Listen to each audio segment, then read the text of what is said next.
할렐루야. 네, 오늘도 주님의 말씀을 사모하셔서 또 간구할 것이 많아서 이 자리에 나오신 여러분 한 사람 한 사람 위에 주님의 은혜가 가득하기를 소망합니다.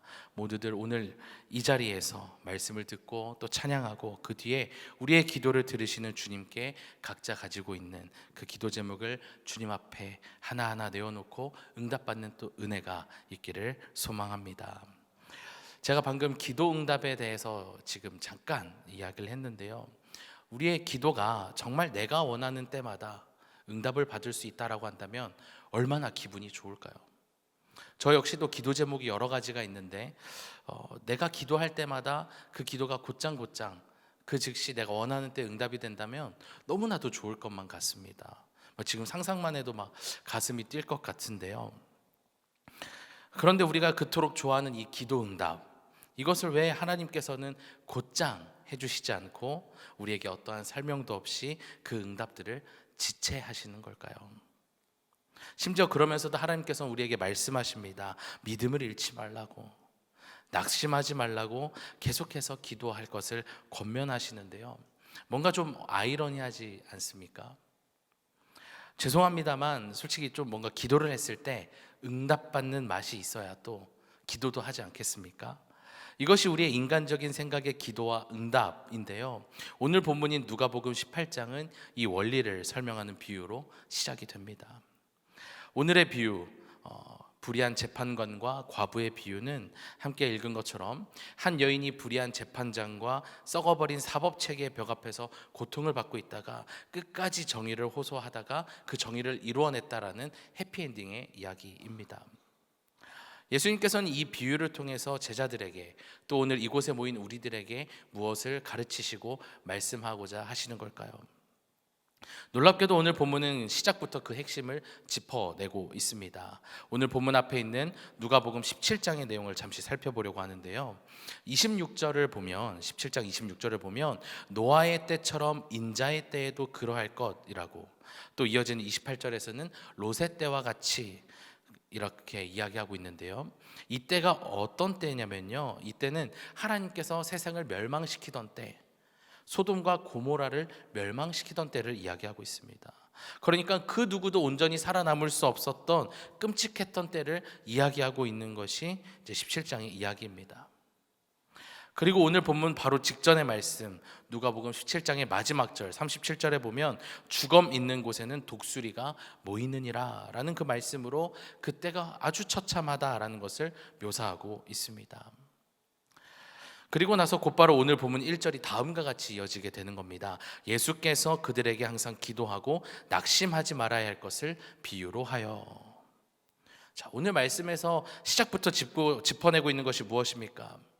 세상이 점차 심판과 멸망을 향해 이제 달려가고 있음을, 심판이나 날이 다가오고 있음을 이제 너희들이 의식하고 인식하되 거기서 포기하지 말고 좌절하지 말고 하나님이 자기 백성의 기도를 듣고 응답하신다는 확신을 갖고 끝까지 기도하라라는 것입니다. 앞선 17장에서 언급했던 노아의 때, 롯의 때와 같이 그 악한 시대를 살아가는 그리스도인들을 향해서 끝까지 기도하라는 권면과 그 응원의 말씀이 오늘 본문의 내용인 것이죠. 하지만 우리가 살아가는 이 시대는요, 오늘 말씀에서 권면하고 있는 어떤 기도의 항상성을 유지하기가 참으로 어려운 것 같습니다. 제가 새해를 맞이할 때쯤이면, 이제 이맘때쯤이면 꼭 사서 보는 책이 하나가 있는데요, 바로 트렌드 코리아 시리즈입니다. 아마 보신 분들도 있으실 텐데요. 트렌드 코리아 이번 이제 2024에서는요, 내년 2024년도 한 해의 전망을 이제 내다보면서 여러 가지 핵심 키워드들을 소개합니다. 그 중에 하나가 바로 이제 도파민이라는 단어인데요. 이 도파민이라는 것은요, 사람이 새롭게 재미있는 것을 경험할 때 분비되는 신경 전달 물질인 도파민이랑 게임에서 캐릭터의 능력을 높이기 위해서 농작물을 수확하듯이 아이템을 모으는 행위인 파밍을 결합한 단어입니다. 그러니까 도파민이랑 파밍을 합쳐서 도파민이라고 하는 거죠. 그러니까 이 도파민이라는 단어는 어떤 뜻이냐면, 도파민이 분출되는 행동이라면 내가 무엇이든 시도해보고 그러한 것들을 수집해보려고 하는 노력을 말한다는 거죠. 이거 좋게 보면 뭔가 즐거움을 찾는 행동이라고 우리가 볼 수 있겠지만, 이것은 지금 현재 우리 사회가 가지고 있는 다양한 매체 환경의 부작용 중 하나로 볼 수가 있습니다. 그 쉬운 예로 어떤 것이 있냐면요, 유튜브의 쇼츠나 또 이제 또 다른 이제 컨텐츠인 틱톡과 같은 것들을 예로 들 수가 있겠습니다. 이 쇼츠라는 것과 틱톡은요, 15초에서 1분 이내라는 아주 짧은 시간 동안 사람들의 주목을 끌어야 하는 영상들입니다. 그러니까 그 내용과 영상들이 물론 좋은 것들도 있지만 항상 자극적일 수밖에 없다는 거죠. 이렇게 자극적인 영상으로 생겨난 도파민은 잠시 잠깐 우리에게 행복을 가져다 주지만, 이 도파민의 큰 문제는 뭐냐면 익숙한 자극에서는 더 이상 도파민이 분비되지 않는다는 겁니다. 그래서 사람들은 어떻게 합니까? 손쉽게 내가 다시 자극받을 수 있는 더 짧으면서 더 자극이 강한 영상을 찾기 시작하는 거죠. 이러한 삶의 태도는요, 금방 우리에게 더 새로운 것, 새로운 경험만을 쫓는 문화를 낳고 말았습니다. 그리고 현대인의 이런 점은요, 어떤 대상에 대한 집중력 저하로 이어지게 되는데, 전 세계적으로 유명한 영국의 테이트 모던 갤러리에서 자신들 미술관에 전시된 작품 하나당 사람들이 과연 얼마나 소비하는가, 이것을 조사했다 그래요. 그래서 조사해봤더니 사람들이 한 작품당 집중력을 갖고 보는 시간이 8초에 불과하다는 것을 얻어냈습니다. 8초, 굉장히 짧은 시간이죠. 근데 우리가 미술관을 가봤던 그 생각을 한번 떠올려 보자고요. 8초 정도 걸리시나요? 자, 금붕어의 집중력 지속 시간이 얼마나 되는지 아시나요? 9초라 그래요. 9초. 우리가 기억력이 3초라고 그렇게 놀려댔던 금붕어보다도 우리의 집중력이 약한 것이 지금의 현실입니다. 스마트폰이 생겨난 이래로 16년 동안 우리의 집중력 지속 시간이 4초 정도가 줄었다라고 합니다. 앞서 소개했던 책 트렌드 코리아 2024에서는 우리가 앞으로도 이러한 삶의 모습을 유지한다면 다양성에서는 우리가 발전을 이룰지는 몰라도 깊이라는 것을 희생해야 할지도 모른다라는 지적을 하게 됩니다. 그만큼 우리가 살아간 이 시대는 어떤 하나에 집중하기보다는요, 새롭고 다양한 것, 버라이어티에 집중하게 만들고 있다는 겁니다. 그런데 오늘 본문 핵심의 주제가 되는 그 기도가 무엇입니까? 리처드 포스터는 기도에 대해서 다음과 같이 이야기하는데, 우리가 함께 읽어보도록 하겠습니다. 함께 읽겠습니다. 시작. 기도란 하나님의 마음 곧 우리의 본향을 여는 열쇠이다. 기도는 열쇠다라고 우리가 이렇게 줄여서 얘기해 볼 수 있겠는데요. 자, 그러면 그 열쇠가 들어간 문은 누구일까요? 바로 예수 그리스도이십니다. 아시다시피 하나의 문에는요, 하나의 열쇠가 필요합니다. 당연한 얘기죠. 예수 그리스도라는 문에는요, 기도라는 열쇠만 있으면 하나님의 마음을 향해 나아갈 수 있다라는 것이 이 리처드 포스터의 이야기입니다. 자, 그런데 우리는 자꾸만 그 문 앞에서 무엇을 합니까? 단 하나의 열쇠, 그 기도가 아니라 어디서 얻은지도 모르는 열쇠 꾸러미를 들고 하나씩 맞춰보고 있다는 거예요. 심지어 어떤 사람들은요, 그 열쇠가 맞는지 안 맞는지에 관심을 두기보다 이 열쇠가 예쁜지 안 예쁜지에 관심을 두고 있기도 해요. 세상은 그렇게 우리의 눈을 가리고 기도라는 열쇠에 집중하지 못하게 만듭니다. 그렇다고 우리가 주님과의 유일한 연결고리가 되는 그 기도를 놓아야 하는가? 그렇지 않습니다.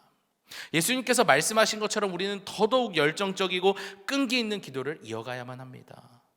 그래서 잠시 오늘의 비유와 또 비유에 등장한 인물들을 통해서 어떤 기도가 열정적이고 끈기 있는 기도이며 그 기도를 통해서 하나님께서 우리에게 무엇을 주시는지 함께 살펴보려고 합니다. 먼저 첫 번째 등장인물 재판관입니다. 아마도 그는 유대인 재판관은 아니었던 것 같아요. 왜냐하면 일반적인 유대인 간의 논쟁은 대개 유대인들의 장로들에게로 회부가 되었었는데, 공공법정에는 굳이 유대인들 간의 문제는 가져가지 않았다라고 합니다. 또 유대법에 의하면 한 사람으로는 법정을 구성할 수 없었다라고 해요. 언제나 법정을 구성할 때는 세 사람이 필요했는데, 한 사람은 원고에 의해서 선출이 되고 또 한 사람은 피고에 의해서, 나머지 한 사람은 양측과 별도로 선임이 되었다라고 합니다. 그러니까 혼자서 재판의 결과를 결정할 수 있었던 오늘 본문의 재판관은 유대인이기보다는 로마 정부에 의해서 고용된 치안 판사와 같은 사람으로 추정이 된다고 볼 수 있습니다. 자, 그런데 당시 이런 재판관들은요, 소위 썩을 대로 썩었다라고 합니다. 원고에게 아무런 문제가 없다 하더라도 외부의 인맥을 통하거나 어떤 뇌물을 쓰지 않는 한 그 소송을 온전히 해결할 수 없었다라고 합니다. 뭐라도 조금이라도 주거나 아니면 아는 사람을 통해서 청탁을 하거나 그래야지만 내가 원하는 결과를 얻어낼 수 있었다라고 합니다. 그래서 사람들은요, 그들의 직책이었던 형벌을 부과하는 재판관을 뜻하는 다얀의 게제롯이라는 말의 음절 하나를 바꿔서 그들을 조롱했는데요, 다얀의 게제롯을 다얀의 게젤롯, 강도 재판관이라고 바꿔서 놀렸다라고 합니다. 그만큼 당시의 재판관들은 정의가 아닌 지위와 돈을 탐했고, 오늘 본문 4절에 등장하는 재판관 스스로의 고백, 내가 하나님을 두려워하지 않고 사람을 무시한다라는 그 말씀을 통해서 우리는 그것을 더욱 분명히 알게 됩니다. 그리고 그의 고백은 예수님께서 말씀하신 크고 첫째 되는 계명과 둘째 되는 계명을 지키지 않고 있다라는 것을 인정하는 것으로 그가 얼마나 부도덕하고 불의했는지를 우리는 다시 한번 알게 됩니다. 그렇게 그가 얼마나 또 많은 사람들을 고통 속에 빠뜨렸을지를 또 상상해 보게 되죠. 이렇게 오늘 비유에서는 이렇게나 부도덕하고 불의한 재판장의 특징을 통해서 쉽게 응답되지 않는 우리의 기도가 얼마나 답답하고 또 그 시간을 견디기가 얼마나 힘든지를 생각해 보게 됩니다. 그리고 이제 이어서 또 한 사람이 등장합니다. 과부입니다. 이 과부는 불의와 압제의 희생자였습니다. 이 여인이 의지할 곳은 어디에도 없었습니다. 오직 법의 판결을 통한 구제밖에 없었는데 이 불의한 재판관 때문에 이 여인은 어떤 도움도 얻을 수가 없었다는 거죠. 당시 문화에서 법정에 서는 일은 오직 남자만 했다고 합니다. 그래서 어떤 여자든지 곁에 남자가 있는 경우에는 절대로 먼저 재판관에게 호소하지 않았다고 합니다. 그러나 오늘 본문의 과부는 어떤 상황이었습니까? 남편뿐만 아니라 형제나 제부나 아들이나 사촌이나 조카는 물론 먼 친척 중에 남자 하나 없는 정말 아무것도 없던 상황, 나를 도와줄 리 하나 없는 상황이 이 과부의 상황이었다는 겁니다. 그래서 이 여인은 이 비유에서 누구의 도움을 전혀 구할 수 없는 힘없고 무력하고 비천하고 소외되고 박탈당하고 보호받지 못하는 매우 절박한 상황에 놓인 사람들을 상징합니다. 자, 그런데 예수님께서는 왜 굳이 이러한 과부를 자신의 비유에 등장시키셨을까요? 그 이유는 과부의 송사는 반드시 해결해 주는 것이 구약 성경의 원리였기 때문입니다. 신명기 24장 17절의 말씀을 제가 읽어드리겠습니다. 너는 객이나 고아의 송사를 억울하게 하지 말며 과부의 옷을 전당 잡지 말라. 아멘. 이처럼 과부는요, 고아나 나그네와 같이 보살펴야 할 대상이었고 특히 재판관들에게는 그들의 송사를 해결해 주어야 할 의무가 있었다는 겁니다. 과부가 재판을 맡긴다라고 하면 즉시 그것을 해결해 주는 책임이 재판관들에게 있었다라는 거예요. 그럼에도 불구하고 오늘 본문의 재판관은 너무나 냉정하게도 이 여인의 송사를 거부합니다. 그렇게 이 여인의 상황을 더더욱 절박하게 만들어요. 절벽 끝으로 몰아갑니다. 그러나 이 여인은 포기할 수가 없습니다. 왜냐하면 자신이 당한 그 불의는 자신의 어떠한 자존심의 문제가 아니라 생존의 문제였기 때문입니다. 이 재판에서 내가 승리하지 못하면 그 어떤 것도 얻어낼 수 없는, 나는 이제 곧 죽어야 하는 상황이었기 때문에 너무나 절박했습니다. 잃을 것조차 남아있지 않은 이 여인은 당연히 간절할 수밖에 없었고 몇 번이고 다시 와서 내 원수에 대한 나의 원한을 풀어주십시오라고 재판관에게 호소할 수밖에 없었다는 거예요. 그렇게 얼마나 시간이 흘렀는지 알 수는 없지만 아마도 과부는 매일같이 재판관을 찾아와서 그를 괴롭게 했던 것 같습니다. 오늘 본문 5절에서 재판관이 더 이상 이 여인의 청을 내가 들어주지 않으면 늘 와서 나를 괴롭게 할 것 같다고 스스로 고백하는 것을 또 보게 되죠.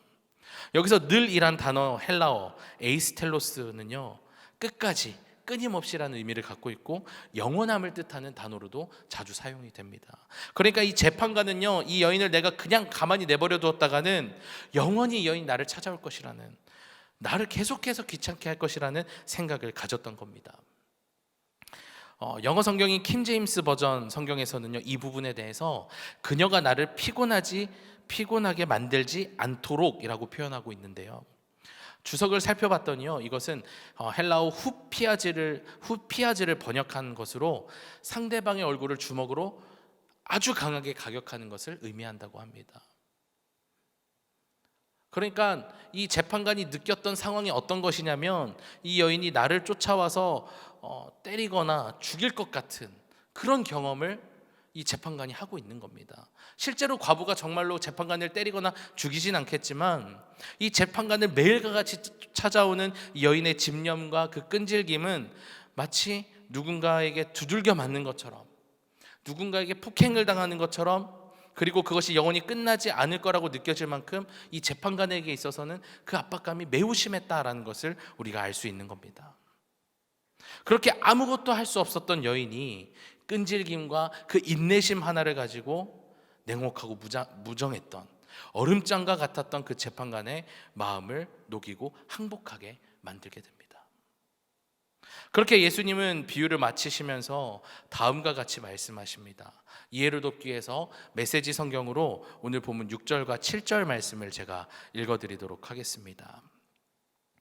너희는 이 불의한 재판관이 하는 말을 들었느냐? 그렇다면 너희는 도움을 구하며 끊임없이 부르짖는 택하신 백성을 위해 하나님이 개입하셔서 정의를 이루어 주시리라고 왜 생각하지 않느냐? 아멘.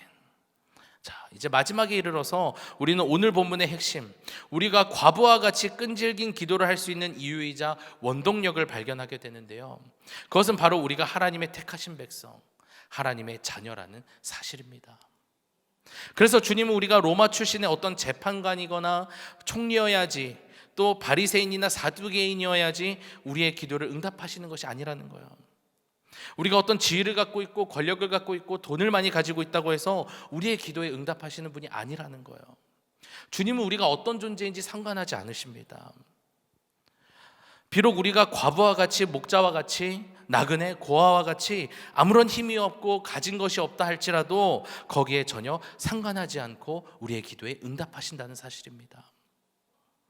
하나님은 우리가 당신이 선택하신 그 사랑하는 자녀라는 그 사실 하나를 가지고 만족해 하시는 분이십니다. 그거 하나만으로 우리의 기도에 응답하시는 분이에요. 그래서 우리는 낙심하지 않고 끈질기게 기도할 수 있는 겁니다. 자, 그래서 이제 우리가 끈질기게 기도해야 하는 것까지 이제 알았는데요, 그럼 도대체 그게 언제까지인 걸까? 우리 언제까지 기도해야 하는가? 사실 우리가 기도를 오래 하지 못하는 이유 중 하나가 바로 이것 때문입니다. 과연 언제까지인가? 언제까지인지는 여전히, 그리고 앞으로도 알 수 없습니다. 그러나 끈질기게 기도하는 이의 마지막이 어떻게 되는지 우리가 알 수만 있다면 우리는 확신과 자신감을 갖고 그 기도를 이어갈 수 있으리라 생각합니다. 고린도전서 15장 58절 말씀 우리가 함께 읽어보도록 하겠습니다. 시작. 그러므로 내 사랑하는 형제들아, 견실하며 흔들리지 말고 항상 주의 일에 더욱 힘쓰는 자들이 되라. 이는 너희 수고가 주 안에서 헛되지 않은 줄 알미라. 아멘. 연약한 우리는요, 자꾸만 주님이 응답하실 그때가 언제인지 궁금하고 답답해서 또 기도하기를 멈추고 또 멈출지도 모릅니다. 그러나 바울이 이야기하는 것처럼 우리의 수고는 헛되지 않을 겁니다.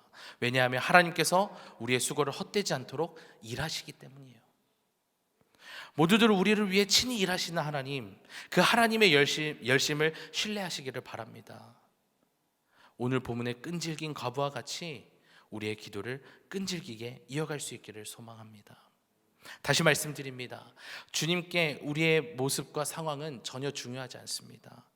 우리가 과부여도 괜찮고요, 고아여도 괜찮고요, 목자와 같아도 상관이 없습니다. 주님께 중요한 것은 우리의 끈질긴 기도, 꺾이지 않는 기도입니다.